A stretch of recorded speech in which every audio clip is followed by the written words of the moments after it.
Hi, I'm Lisa Bedford and I'm the Survival Mom. Today, I wanted to talk with you about a very popular topic in survival circles, and that is the survival community. Here is the concept. The concept is that um, a community can be pulled together of individuals and families in which every piece fits together perfectly or thereabouts. So, for example, a survival community would need a doctor, medical doctor. It would need a dentist. It might need someone who knows a lot about construction. It might need one or two people with military background, or maybe someone who's a firearms expert or a gunsmith. Maybe someone who is a nurse. And when all those pieces come together, that community is ready and fit for survival. Lots of discussion on this on forums and survival websites around the internet. But I wanted to throw in a couple of thoughts and then offer two alternatives. First of all, I received recently an email from a woman who used to live in a community somewhat like that. And she and her husband had decided to leave. And she just said it wasn't all it was cracked up to be. A lot of power plays, a lot of politicking going on, and it got to the point where she and her husband just couldn't take it anymore and they left. Well, if you're old enough to be watching YouTube videos, in other words, your mom lets you watch videos on YouTube, you know that people are the most complex creature on earth. And there is just no way that you can take people just based on maybe a few conversations with them and looking at their resume and deciding that you want to live with them. Do you realize that when you come to become a part of one of these survival communities, you are in effect marrying these people? You're going to be with them many, many hours per day. And in a collapse scenario, you will be together 24/7 under some of the, presumably, some of the harshest conditions you have ever experienced. And if you think about that, you have to wonder, well, what would I really know about those people? I mean, think about the people that you know now. Think about the person you're married to.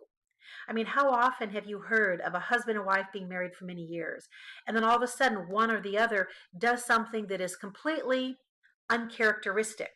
All right. They find an old boyfriend or girlfriend on Facebook, and in spite of being, a church leader and in spite of being a pillar of the community, off they go, you know? So, what do you really know about these almost strangers that you would be thinking of surviving with? You don't know anything about their past. You don't know what kind of baggage they have. You don't know what kind of agenda they might be coming in with. You don't know how they or you will react under an intense level of stress. The politicking, the power struggles, think that can't happen?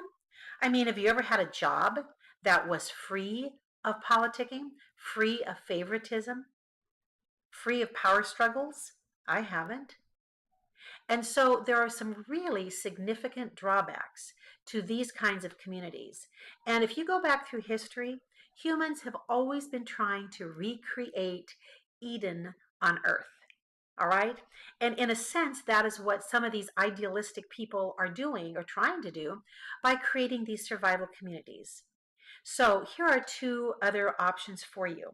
Bruce Clayton is a very, very well-known survivalist and has been for decades. He lives in Northern California and he's written numerous books. He has all kinds of credentials. I mean, if you had the opportunity to join Bruce Clayton's survival community, you would be maybe stupid not to.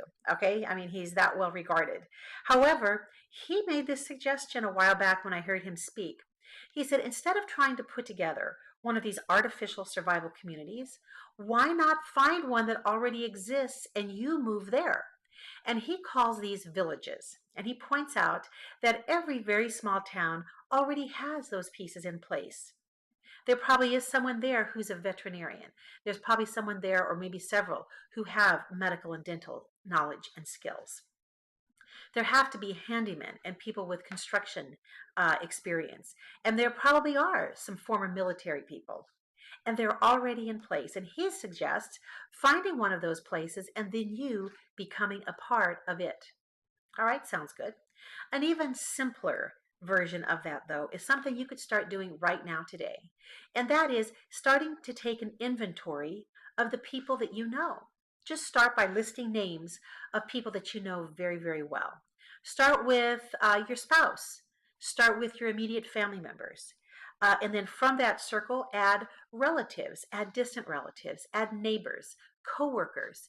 And then next to their name, write down everything that person knows how to do or knowledge that you think is important that they know. So, for example, I happen to know that one of my uncles is an expert hunter. He has hunted everything in his lifetime. He knows where to go, he knows how to field dress. I mean, he knows how to do all of these things.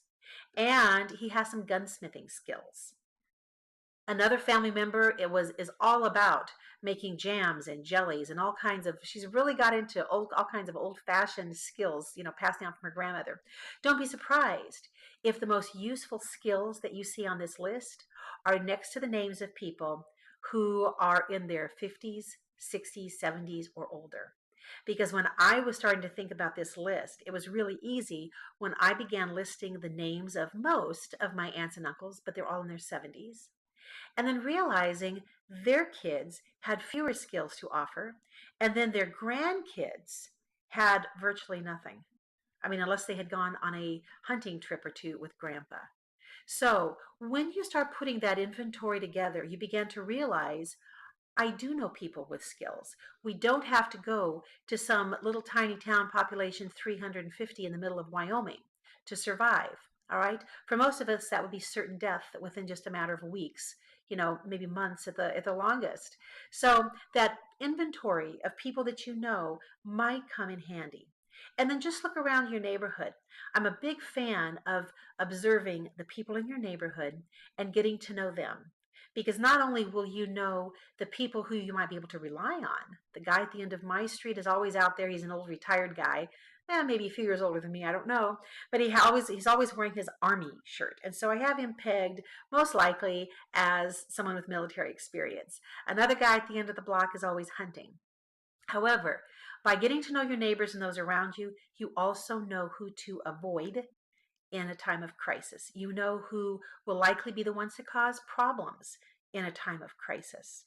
So you don't have to go to a little tiny village someplace and try to fit in or to form your own artificial survival community. You might do pretty well, maybe better than you think, right where you are. Hope this information helps. I'm Lisa Bedford, the Survival Mom. You can visit my blog at thesurvivalmom.com, and you can also follow me on Twitter, and I'm on Facebook all the time, updating information and articles that I come across. But I welcome you to join the Survival Mom community. And by the way, it's not just moms and it's not just women, all right? Anyone who wants to be better prepared is welcome.